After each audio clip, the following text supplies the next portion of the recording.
All right, let's start. Mhm.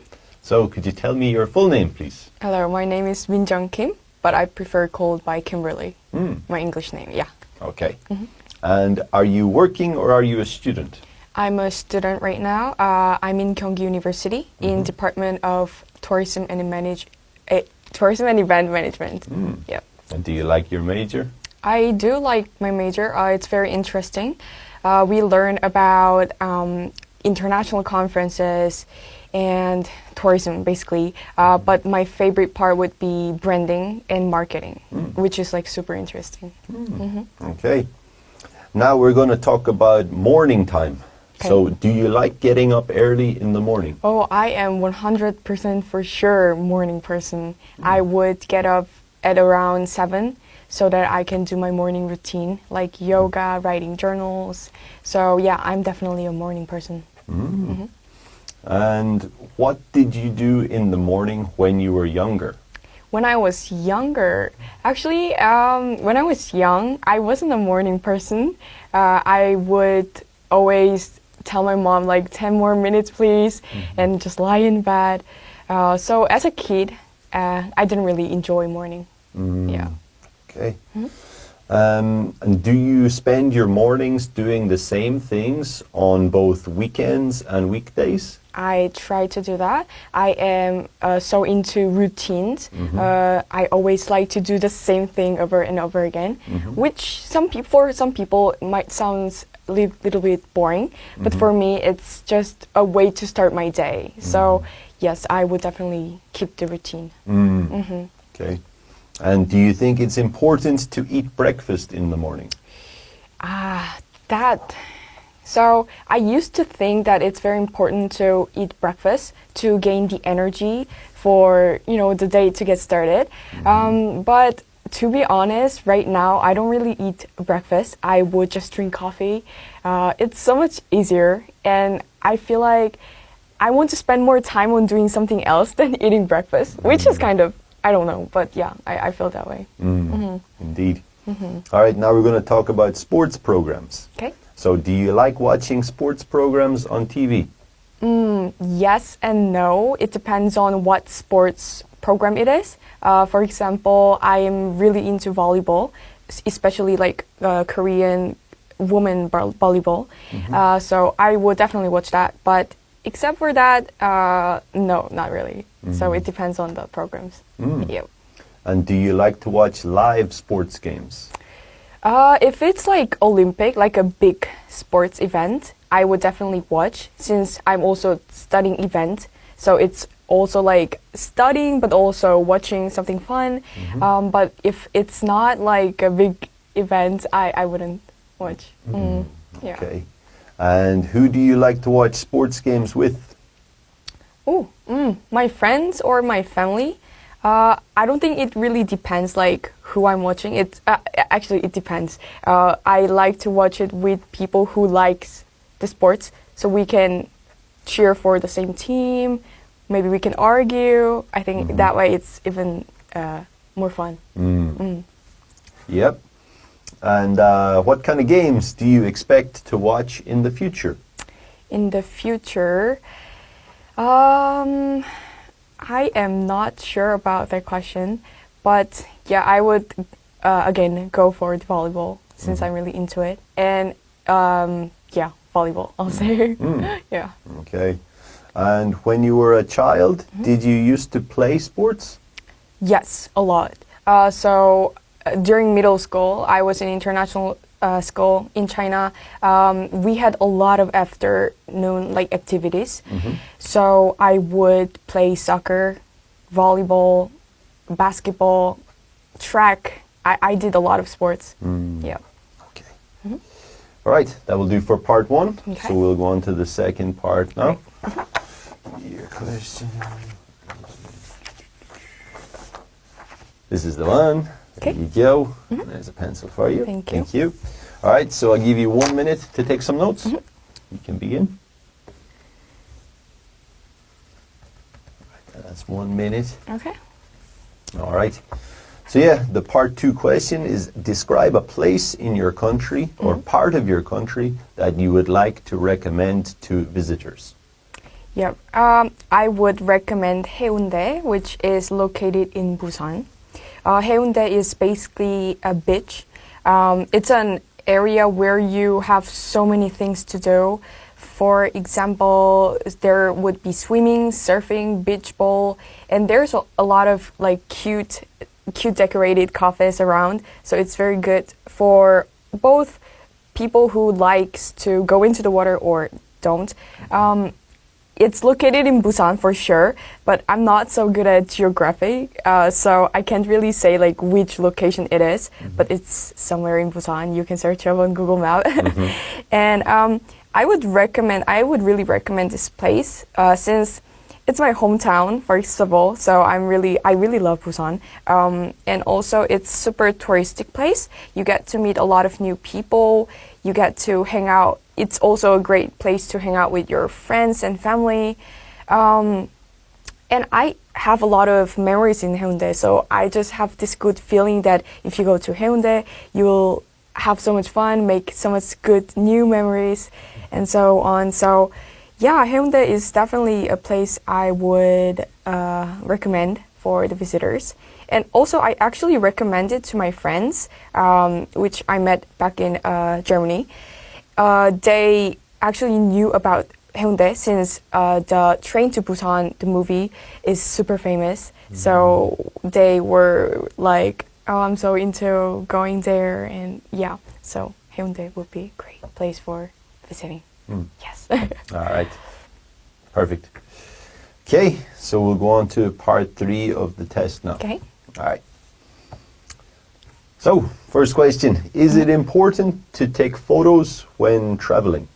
Ooh, I love photo. Like, I would definitely say photo is a big part of traveling, since taking photo really makes you keep all the memories. So even the traveling or the trip is ended, you can always open your phone, and seeing those pictures make you go back to the time where you were having fun. So photos, videos, whatever that is, I would definitely, I think a lot of people should do that. Yes. And are there any disadvantages of taking a lot of photos? Yes, actually. So I traveled a lot of places in Europe. I, of course, took a lot of photos. But while taking photo, you might miss something special that's happening around you. So I think it's about choosing between, are you going to keep the memory for longer, or are you really into that place like at the moment right now? So, yeah. And what do you think people usually do with their photos that they take? A lot of things, actually. First of all, they would look at them and think of their good memories, but also they would post on social media since it's a big platform right now. I think social media is not only just about showing off, but it's also about telling people new informations and sharing good things. Nice. And can you trust other people's travel journals on the internet? That's a hard question. It depends on the person or the personality, I think. These days, a lot of people get sponsored by certain like platform, or they get a lot of sponsorship. So if it's sponsored by someone or something, that might make the post not so easy to believe. But if it's like really personal opinions about it, then yes, I would trust. But yeah, you would have to seek for those who have really good informations. Yeah. Yes. And how do you think people get information about new travel destinations these days? Actually, I was surprised about how people search for the information. I would usually go for Google or like Google Map for the informations. But for example, my friend and a lot of my friends around, they use Instagram to search up the information for traveling. So they would use hashtag to search up, for example, when they're going to a small country in, I don't know, Germany, they would search up like a small town in Germany. So it's so different these days, and there's a lot of information. So, yeah. Do you think, is there any difference in the way younger people travel and the way older people travel? Totally, totally. I actually, right now, I'm studying about that. So older people would use a travel agent to go to certain places, since they have a lot of money, first of all. It depends on people, of course, but they have a lot of money. They would invest to the agent, and they would see a lot of places, but they would still be in a bus moving together and everything, so they wouldn't care about like transportation and everything. But on the other hand, younger people, they would go for self-traveling, I'll say, if that's a word. Yeah, so I think there's a big difference, I think. Yeah. Yeah, right. What do you think is the biggest advantage of traveling by yourself and not in a tour group? Definitely. I think if you're traveling by yourself, you get to meet new people. It's easier to access since you're not in a group. You don't have friends around you, so you maybe get to reach out for help and stuff. And in that kind of, if that situation comes up, you get to meet a lot of new people, which is such a great opportunity. So, yeah. Okay. Yeah. Perfect. Thank you. That will do us. Thank you. Thank you. All right. Okay. Let's start. Let's give you some feedback about your test. I would estimate your score to be 8.0 today. Really good test. Thank you. Very fluent. Answered all the questions thoroughly and well. So that's very positive. There are a few grammar things I'll just point out. Right. One habit I think of yours was using the word would. Oh. Right. You say like, I would get up in the morning. I would just drink coffee instead of breakfast. Would, there are many meanings to this word, right? But would can be used for past habits. So like when I was in middle school, I would hang out with my friends every day. It's kind of similar to used to in this situation. But in these ones, I would say like I usually, or I tend to, or I normally, any of these three. But like that popped up, I think, in part 1 and part 3. So I would just review that one, right? That's one. That's one. Other one, okay, it depends on people. It depends on people. When you use it depends on, we want to say it depends on the plus singular. So it depends on the person. Depends on the person. It depends on the season. Depends on the day. Yeah, so that's one rule we should go with.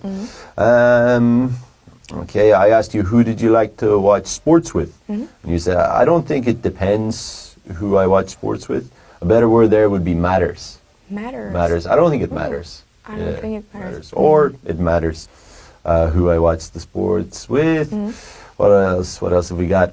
A couple of things with plurals. When you talked in part 3, taking photo, make sure to put the S there. Taking photos. Taking photos is important. And I have traveled to a lot of places a couple of times there.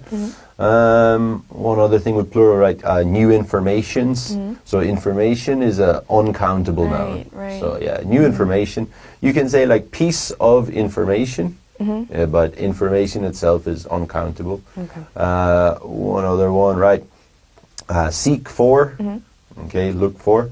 So with seek, S-E-E-K, we have no preposition. So seek new information. But with look, yeah, look for new information. Search for new information. Yeah. So there's just a few things, but it was a really good test, very fluent, answered the questions well. So thanks for coming in. Thank you. Thank you. All right.